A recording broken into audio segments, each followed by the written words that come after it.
What are your thoughts on group ceremonies? I mean, obviously, when you go to Peru, I think most of the ceremonies are in these big groups. I've done always individual ones or one with just one other person in the room, and that definitely suits me. But I've got my own issues when it comes to being social. Right. But what do you think? Where's the place when it comes to other people or not? Well, I don't agree with how some centers have so many people in one ceremony. For me, I think the maximum would be 6.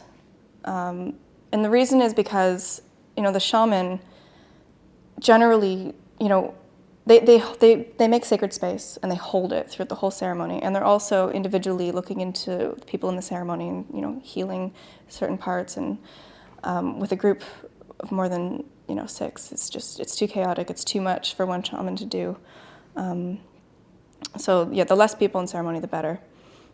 Also with, big groups, you've got all these energies swirling around and it's really hard to focus sometimes. And, some people be crying and, laughing. Some people talk, or it's too chaotic, I think, for me. It can be too distracting sometimes. Yeah, Right? yeah, definitely. I mean, I did my first ceremony, with another person in the room, and I found it really distracting. Like, as in, I completely just came right back to the present, Right. and I couldn't, focus, and I was just like, yeah. So I can't imagine with 32 strangers, Yeah. But I've also heard it can be really powerful having that whole group dynamic. Right. Well, I haven't done a ceremony that big. I think the biggest I've done was on December 21st, 2012, with about 16 people in one room. And it wasn't too bad. I mean, everyone there was pretty serious about, why they were there and stuff. And so they kind of, they kept quiet throughout the whole thing.